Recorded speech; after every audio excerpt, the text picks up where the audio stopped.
पिछले कुछ दिनों से पश्चिम बंगाल में ममता बनर्जी के शासनकाल में दलित, पिछड़े, आदिवासी और बहुजनों की महिलाओं पर बहुत ज्यादा जुल्म ज्यादती हो रही है।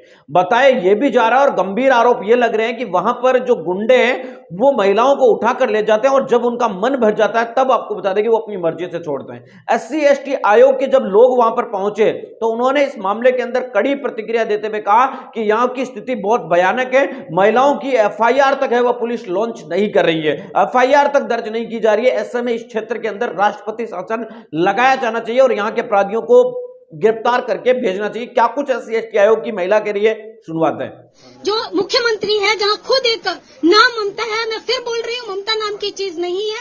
आप जितना छुपाना चाहती थी, आप आंकड़े नहीं बताना चाहती हैं क्योंकि आप FIR दर्ज ही नहीं करती हैं। आप महिलाओं के साथ हो रहा टार्चर है, अनुसूचित जाति की महिलाएं हैं जो मछुआरा वर्ग की हैं, मछली पालन का काम करती हैं, अनुसूचित जाति के लोग हैं, उनके साथ आप घर बुला बुला कर टार्चर करते हैं। आपके नेता, आप उनको संरक्षण देती हैं, आप उनको संभाल कर अपने पनाह देती हैं। तो आपको मैं चाहती हूँ कि देश आपको माफ नहीं करेगा, देश आपको एक एक सवाल का जवाब मांगेगा। क्योंकि आज एक बहन हमारे सामने हिम्मत करके आई है, वो अपनी आप बीती आपके सामने भी रखेगी। और हम लोग पूरा कमीशन, क्योंकि कमीशन किसी से डरता नहीं है, कमीशन एक संवैधानिक पद है और हम लोग इन्हीं के हितों की रक्षा करने के लिए हम लोगों को भेजा गया है।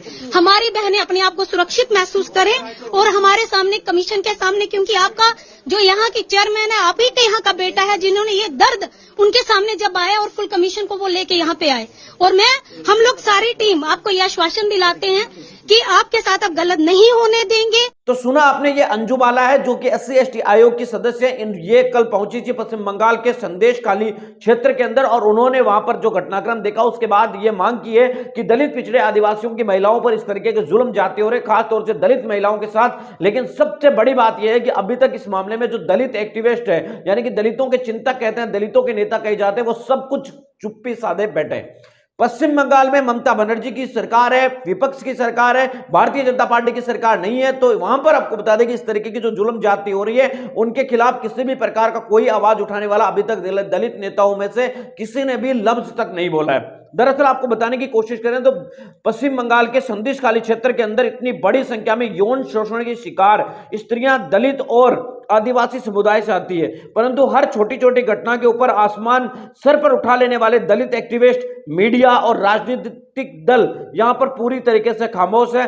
क्या इसका कारण मात्र यह माना जाए कि यहां पर भारतीय जनता पार्टी की सरकार नहीं है? दलितों पर अत्याचार के मुद्दे, अत्याचारी की जाति और धर्म देखकर उठाए जाते हैं। राजनीतिक समीकरण हर बुनियाद पर यहां पर देखने को मिल रहा है। पश्चिम बंगाल के अंदर अपराध करने वाला जो व्यक्ति है, जिसके आरोप लग रहे हैं, वो आप सभी जानते हैं कि मुस्लिम समुदाय से आते हैं, उनके ऊपर आरोप है। और जो पीड़ित है वो दलित, आदिवासी समाज की महिलाएं हैं, लेकिन उसके बावजूद भी दलित एक्टिविस्टों के मुंह से एक लफ्ज है वो निकलने को नहीं आ रहा है। इतनी बड़ी घटना है वो देश भर के अंदर हो रही है, उसके बावजूद आपको बता दें कि वहां पर कोई नहीं बोल रहा है। आखिर इसके पीछे की वजह क्या है? कुल मिलाकर बात साफ है, सवाल उठना लाजमी है कि छोटी छोटी घटनाओं के ऊपर लफ्ज उठाने वाले, आवाज उठाने वाले लोग अगर इतनी बड़ी संख्या में 2 दर्जन 3 दर्जन से ज्यादा ये महिलाएं यौन शोषण का आरोप लगा रही है, तो आखिर इस मामले में मीडिया, नेता, राजनीतिक दल खामोशी और चुप्पी क्यों साधे हुए हैं? इस मामले में आपकी प्रतिक्रिया क्या है? कमेंट करके जरूर